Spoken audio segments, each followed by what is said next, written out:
Amém. Paz do Senhor a todas. Eu sou a irmã Rosimeire e hoje eu vou entregar a palavra. Lembrando que eu não sou uma pregadora, eu sou uma estudiosa da palavra do Senhor. E quando eu adquiro um conhecimento que o Senhor fala profundo ao meu coração, eu gosto de compartilhar. Agradeço a irmã Líbia e a irmã Jane também, a irmã Silvana, que me deram essa oportunidade de estar aqui com vocês para entregar essa palavra. A palavra está de Êxodo, de 12, capítulo 12, de 1 a 14. Depois vocês leem esses versículos, que é importante, e eu vou pontuar alguns. No 2, o Senhor fala: este será o primeiro ano, o primeiro mês do ano para vocês. Então aí o Senhor já mostra que será uma mudança de tempo, que será uma mudança eterna, que vai continuar, que será algo muito importante, porque vai ser o primeiro mês de toda uma nova época. No capítulo 7, no versículo 7, eles fala: passe um pouco de sangue nos umbrais e nas vigas, nas laterais e nas vigas superiores das portas das casas, as quais do animal sacrificado. Então aí mostra que é importante o sangue do cordeiro, o valor do sangue do cordeiro. Nós cristãos sabemos que isso está tipificando o sacrifício do Senhor, está tipificando a entrega de Jesus, porque ele morreu como cordeiro. E o 11 fala: ao comerem, estejam prontos para sair, preparem as sandálias, preparem tudo. Então, não teriam mais tempo de nada, era comer e sair. E este dia, no 14, será um memorial, que vocês e seus descendentes celebrarão como festa, em decreto perpétuo, para sempre, até a volta de Jesus. Né? Só que óbvio que nessa parte aqui ele não fala ainda em Jesus. Ele fala que é um decreto que todo ano precisaria ser lembrado, porque era realmente a mudança de vida. Então a Páscoa, antes da morte de Jesus, né, quando foi decretada a Páscoa, porque Jesus também comemorava a Páscoa, era a festa da libertação, era o diferencial do antes e o depois. E eu estava estudando, porque eles eram escravos, né, no Egito. E o que levou eles à escravidão? Foi quando eles chegaram, né, que José era governador do Egito, e os 12 irmãos foram em busca de comida, né? E ali eles ficaram. Os 12, os filhos de Jacó, né? Não os 12 irmãos. Os filhos de Jacó se estabeleceram no Egito ali quando José era o governador. E quando eles chegaram, eles estavam em 70 pessoas. Vocês conhecem a história de José, não preciso entrar nos detalhes, mas vocês sabem. E quando eles chegaram, cada um com a sua família, eles eram 70 pessoas. E eles foram ficando no Egito, porque eles eram bem-vindos, eles foram acolhidos, e ali tinha largueza, né? Tinha prosperidade, e eles foram ficando. Eles ficaram 430 anos no Egito. Eu estava pensando, o que são 430 anos? Se a gente for parar para pensar, o que acontecia aqui no Brasil há 400 anos atrás? Isso para a gente ter uma noção do que é 430 anos. Há 430 anos atrás, estavam chegando os primeiros escravos que vinham da África para o Brasil. Ainda o Brasil estava na época da plantação de cana-de-açúcar, exportando para o Brasil. Então, se vocês fizerem uma noção, vocês vão entender que 430 anos são muitos anos. São 13 gerações. Se a gente for ver filho, pai, vovó, até o bisavô, nós somos em 4 gerações. E nós nem conhecemos, poucas pessoas conhecem nossos bisavós. E são só 4 gerações. Imagine 13 gerações. E eles conseguiram a família e os descendentes de Jacó, eles viveram no Egito bem durante 70 anos. Eles viveram bem em largueza, eles eram muito bem-vindos, eles viveram a prosperidade durante 70 anos, enquanto José estava vivo. Porque em Gênesis, a gente aprende também, em Gênesis 39, que o Senhor era com José. Que o Senhor era com José porque José era um homem obediente, José era um homem que honrava o Senhor. Então, o Senhor era com José. Com a morte de José, não tinha ninguém para fazer esse meio de campo com eles. Não tinha mais alguém que honrasse o Senhor, não tinha mais quem servisse ao Senhor, porque o povo já estava doente. Os filhos de Jacó já estavam com as suas marcas, já estavam com as suas feridas. E conforme José morreu e veio a sucessão de faraós, eles começaram a perseguir os hebreus. Então, eles só viveram 70 anos com tranquilidade. A partir daí, começaram a escravidão, começou a perseguição, e foram 430 anos. Quando o Senhor pede, que o Senhor convoca Moisés para a libertação do povo, vocês conhecem a história das pragas, tudo, ou as pessoas estavam tão contaminadas, as pessoas estavam tão feridas, elas não tinham mais identidade de Deus, do povo de Deus. Eles tinham perdido as referências. Se nós pensarmos qual é a nossa identidade familiar, cultural, da onde vem a nossa identidade? Vem de quantas gerações? De 4, 5? Aqui nós estamos falando de 13 gerações. Então, eles não se conheciam mais. Eles não sabiam mais quem eles eram. O que eles conheciam? A escravidão, a servidão, porque fazia muitos anos. Foram 360 anos de escravidão, porque eles estavam há 430 anos no Egito, mas 70 foi de liberdade. Mas 360 anos de escravidão, de submissão a faraós e também aos deuses egípcios. Eu não estou falando de contaminação só. É muito mais profundo do que contaminação. São feridas, é a perda da identidade. Quem eu sou perante Cristo? Quem eu sou perante Deus? E é isso que eu queria falar para as irmãs.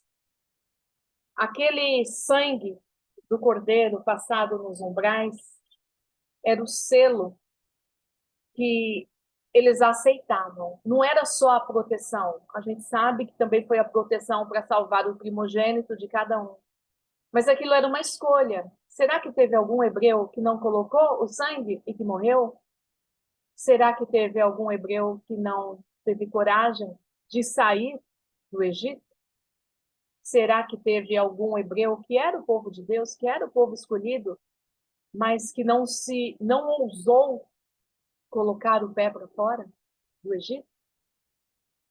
Então, o que eu queria compartilhar com as irmãs é esse momento onde a gente passa o sangue do cordeiro nos umbrais da porta e ele fala o quê?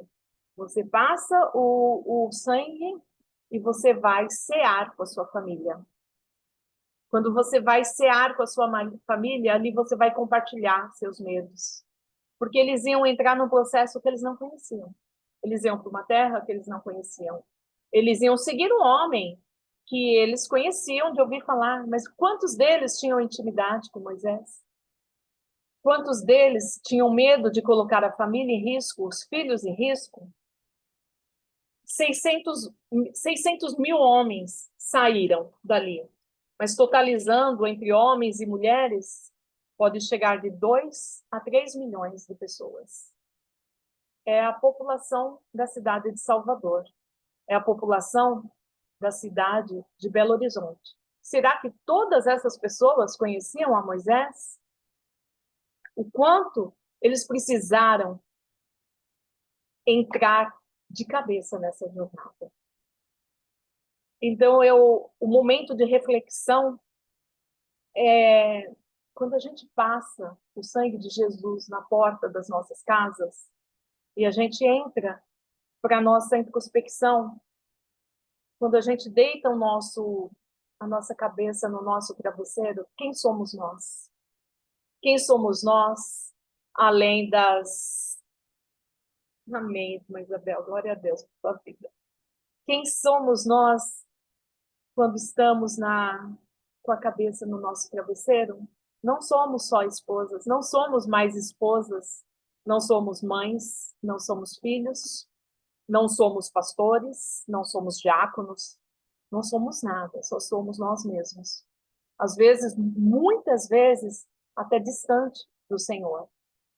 Muitas vezes vivemos uma vida, para todos pensam que temos uma vida no altar, que temos uma vida de entrega, mas porque nós sabemos exatamente como fazer, como ser uma vida de entrega, mas quando deitamos a cabeça no travesseiro, quem somos nós de verdade?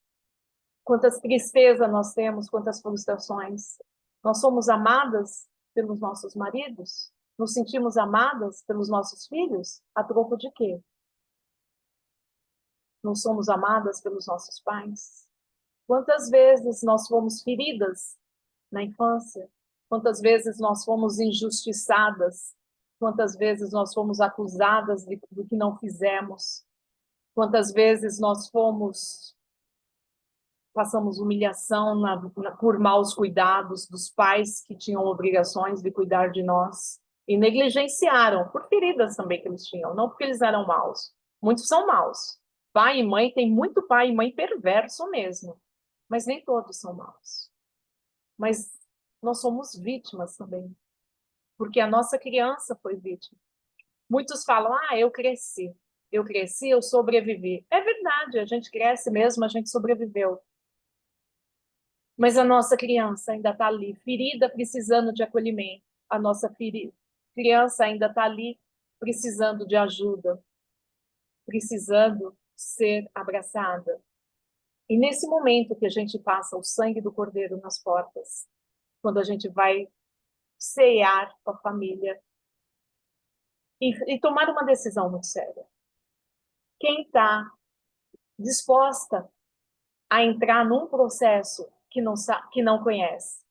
Quem está disposta a entrar num processo de libertação? Mas libertação para onde?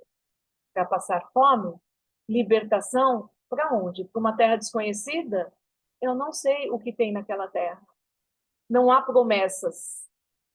Há promessas de Deus, mas não tem um mapa, não tem um plano.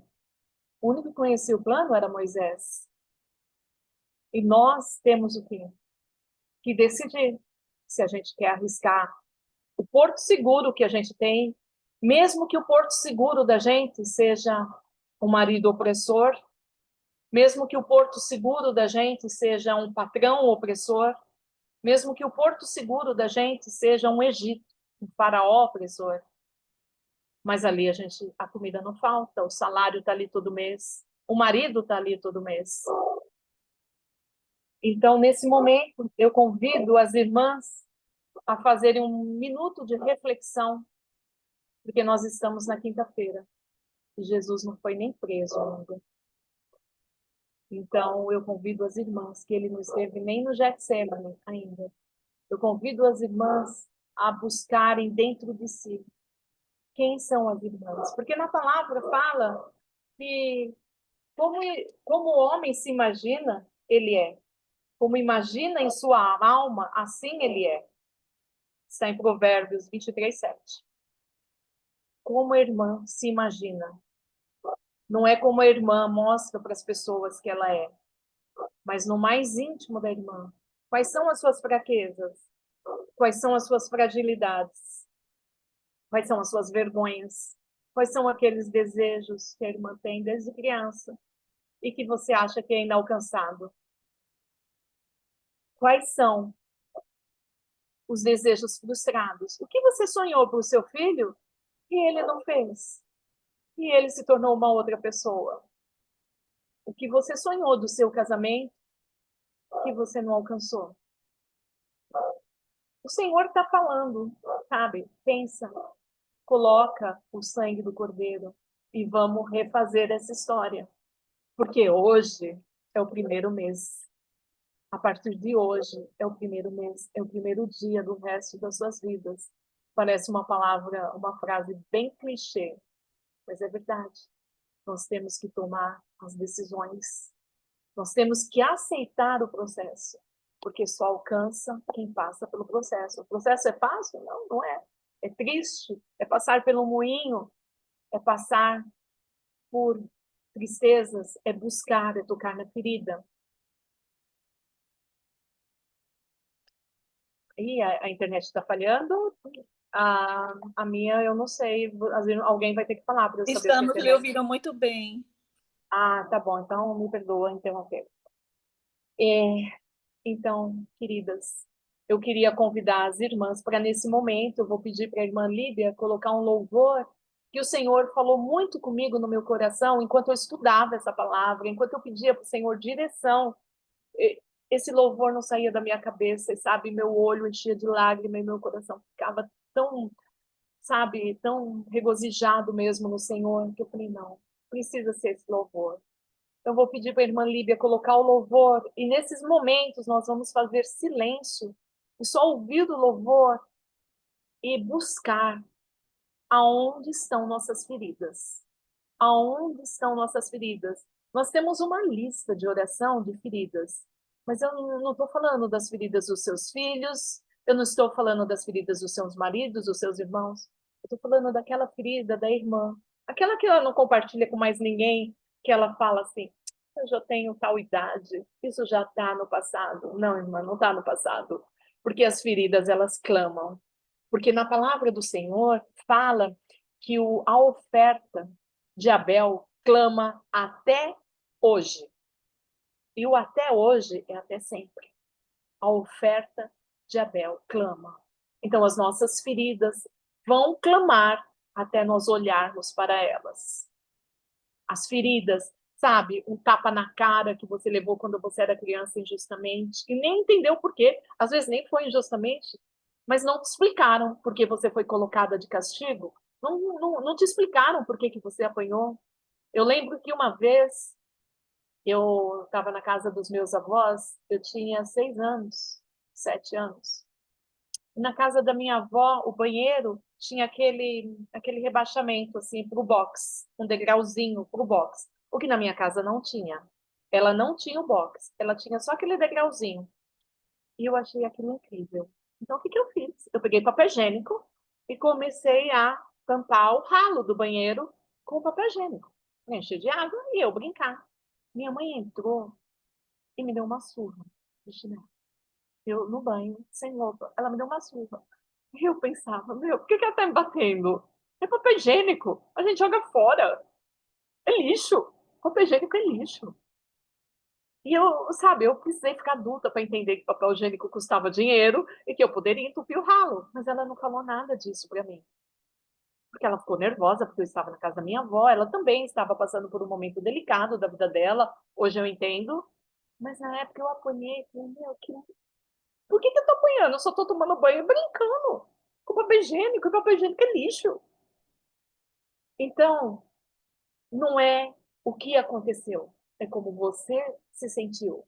Às vezes uma boneca que você perdeu, sabe? Uma boneca que foi roubada, um brinquedo que foi roubado, uma caneta que foi roubada na escola, mas isso te fez mal, isso te magoou, sabe? O Senhor está falando, vamos olhar para essa mágoa. Pode ser pequeno para você, mas quando você tinha 5, 4, 3, 2 anos, não era pequeno. Quando você tinha 10 anos, não era pequeno. Vamos olhar para isso e trazer Jesus para isso. Ah, não, mas Jesus, nossa, ele é tão grande, ele vai se preocupar com uma caneta que eu perdi? Vai. Ai, Maria José, que linda, te amo, querida. Então, o Senhor se preocupa sim. O Senhor se preocupa sim, querida. O Senhor se preocupa com a caneta que te magoou, com Deila, querida. Te amo, querida. Que bom te ver por aqui. Gente, são pessoas tão preciosas que fazem minha vida tão mais importante. Então, eu queria que agora a irmã Líbia colocasse o louvor para a gente só fechar os olhos e buscar. Coloca o sangue, pode colocar, irmã Líbia? Coloca o sangue de Jesus e vamos buscar as feridas, gente. Vamos buscar.